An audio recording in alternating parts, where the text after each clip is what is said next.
Good morning everyone. Today's video is super interesting. আজকে আমরা DJI Osmo Action 4 যে ক্যামেরাটা আমি 3 মাস যাবত ব্যবহার করতেছি সেটার একটা ওভারভিউ এবং রিভিউ দেওয়ার চেষ্টা করব এবং 3 মাস ক্যামেরা ব্যবহার করার অভিজ্ঞতাটা শেয়ার করব আপনাদের মাঝে। এখন আছি সকাল 6টা, এখন জগিং এ আছে।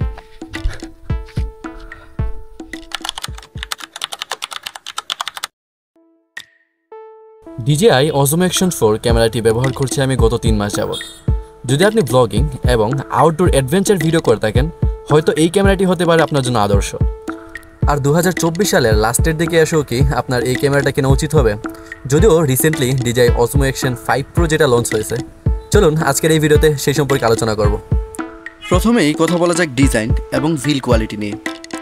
DJI Osmo Action 4 ক্যামেরাটি দেখতে খুবই কম্প্যাক্ট এবং ভিল কোয়ালিটি এক কথায় অসাধারণ। এটি অনেকটা রাগড, অর্থাৎ এটিকে আপনি যে কোনো কঠিন পরিবেশে নিয়ে যেতে পারবেন।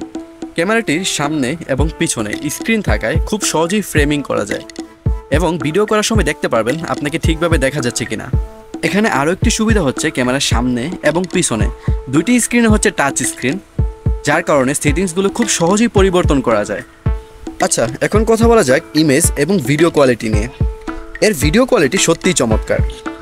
4K 120 fps এ হাই রেজলিউশনের ভিডিও শ্যুট করতে পারা আমার জন্য অনেক বড় সুবিধা এবং এর ইমেজ স্টেবিলাইজেশন যা রকস্টেডি নামে পরিচিত, যা আমার ভিডিওগুলোকে আরও বেশি স্মুথ করে তুলেছে।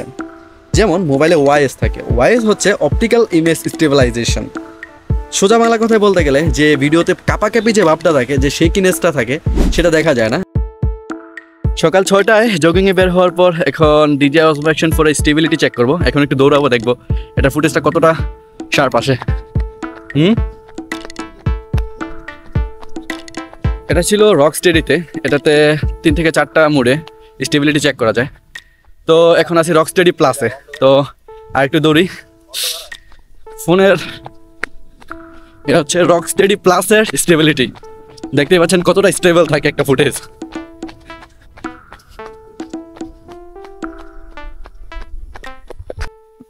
এখন আমরা আরও কিছু ফুটেজ আপনাদের দেখাবো, যেগুলো হচ্ছে আমার বিগত এই কয়েকদিনে যে ফুটেজগুলো নেওয়া হয়েছে সেই সকল ফুটেজগুলো আপনাদের সামনে শেয়ার করবো এবং সেই ক্লিপগুলো দেখলেই বুঝতে পারবেন যে DJI Osmo Action 4 এর ক্লিপগুলো কেমন আসে।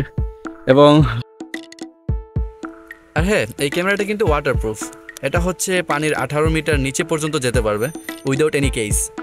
আর যদি ব্যাটারি লাইফের কথা বলা হয় তাহলে অলমোস্ট 2 ঘন্টা প্লাস ভিডিও করা যায় একটানা। তো সেটা আবার ডিপেন্ড করবে আপনি কত রেজলিউশন বা কীভাবে ভিডিওটা করতেছেন বা কত ফ্রেম রেটে করতেছেন, সেটার উপর ডিপেন্ড করে অনেক সময় কম বেশি হয়ে থাকে। আর আপনি যদি অ্যাকশন 4 অ্যাডভেঞ্চার কম্পোটার নেন সেটাতে হচ্ছে 3টা ব্যাটারি এক্সট্রা দেওয়া থাকবে। সেগুলো কাজে আসবে লং ট্যুরের ক্ষেত্রে, কারণ একদিনে 2 ঘন্টার বেশি শ্যুট করা কখনোই হয় না। সো একটা ব্যাটারি দিয়েই চলে যায়। এই ক্যামেরাটি ভালো লাগার আরও একটি কারণ হচ্ছে এর সফটওয়্যার এবং ইউজার এক্সপিরিয়েন্স। এটি খুবই ইজি টু ইউজ এবং এর সফটওয়্যারের মাধ্যমে খুব সহজেই ফাইল ট্রান্সফার করা যায় মোবাইলের মধ্যে। আচ্ছা, এখন একটা ফেক ড্রোন শট নেওয়ার চেষ্টা করি। যে স্টিকটা আছে, স্টিকটা বড় করে ধরো। আর এতক্ষণ পর্যন্ত যেহেতু আমার এই ভিডিওটি আপনি দেখতেছেন, তার মানে আমার ভিডিও আপনার কাছে ভালো লাগে। পরবর্তীতে আরো নিত্য নতুন ভিডিও পাওয়ার জন্য চ্যানেলটিকে সাবস্ক্রাইব করে রাখুন এবং কমেন্ট করে জানান ভিডিওটি কেমন লাগছে। ক্যামেরা করলাম, এই হচ্ছে স্টিক। স্টিকটা হচ্ছে বড় করে টানতে তোমাদের। ওকে ওকে, না না, এই যে এতটুকু বড় করা যায়, এতটুকু বড় করে তারপর একটা ফেক ড্রোন শট নেওয়ার চেষ্টা করছিলাম মাত্রই, যেটা হচ্ছে দেখতে খুবই কুল লাগে, খারাপ লাগে না, ভালোই।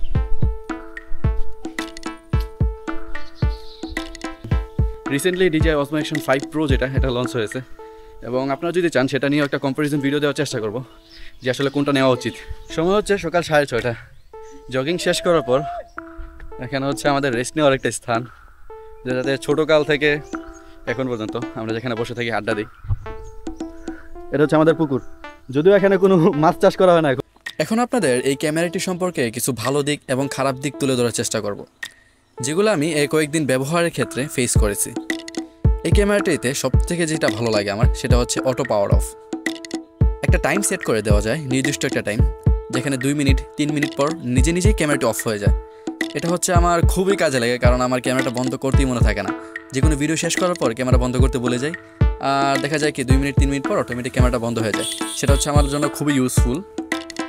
আর এই ক্যামেরাতে সবথেকে মজার ব্যাপার হচ্ছে ম্যাগনেটিক মাউন্ট সিস্টেম, যেটার কারণে যে কোনো জায়গায় অ্যাটাচ করা যায়, গাড়ি হোক, বাইক হোক অথবা স্ট্যান্ডের মধ্যে। এবং এই ক্যামেরার মাধ্যমে হরিজেন্টালি এবং ভার্টিক্যালি দুইভাবেই ভিডিও শ্যুট করা যায়। এটাও খুব ভালো একটা পজিটিভ পয়েন্ট। এবং ডুয়েল স্ক্রিন অফ থেকে শুরু করে এলইডি লাইটগুলো পর্যন্ত অফ করা যায়। আর এই ক্যামেরার মধ্যে যে ইনবিল্ট মাইকটা দেওয়া আছে এটা অনেক বেশি পাওয়ারফুল এবং খুব ভালো নয়েজ রিডিউস করতে পারে। 200 বছরের অধিক বেশি পুরনো একটি বাজার। ওই ভিডিওটি দেখলেই বুঝতে পারবেন যে এটার মাইক্রোফোন কোয়ালিটি কীরকম, কারণ ওই ভিডিওতে আমি কোনো এক্সটার্নাল মাইক ইউজ করিনি। আর এটার মধ্যে যে ইনবিল্ট মাইক দেওয়া আছে সেটা বাজারে থাকা যে 4 থেকে 5,000 টাকার ওয়্যারলেস মাইক্রোফোনগুলো পাওয়া যায় সেগুলো থেকে ফার মোর বেটার হচ্ছে এই ক্যামেরাটির মাইক্রোফোন। নেগেটিভ পয়েন্ট অর্থাৎ খারাপ দিকগুলো, ডিরেক্ট সানলাইটে ভিডিও করার সময় ক্যামেরা অনেকটাই হিট জেনারেট করে, যেটা একটু অসহ্যকর, কিন্তু এটা যে কোনো ডিভাইসের ক্ষেত্রে হয়ে থাকে। It's not a big deal. আরেকটা টপিকের কথা বলা যেতে পারে, যেমন শ্যাডো এরিয়া থেকে হাইলাইটেড এরিয়াতে যাওয়ার সময় কিছুটা স্ট্রাগল করে এটা একটু কন্ট্রোল করতে। এটা হচ্ছে মাঝে মধ্যে দেখা যায়, সব সময় না। কিন্তু হ্যাং এবং ভিডিও করার সময় বন্ধ হয়ে যাওয়ার মতো প্রবলেম এই ক্যামেরাতে নেই, যেমনটা গোপ্রোর কিছু সিরিজে ছিল।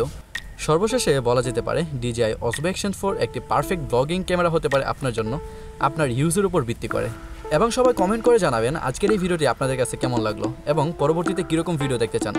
আর নেক্সট কিছুদিনের মধ্যেই ধর্মসাগরে একটি ব্লগ আসতে চলছে। পরবর্তীতে আরও এরকম নিত্য নতুন ভিডিও পেতে চ্যানেলটিকে সাবস্ক্রাইব করে দেবেন।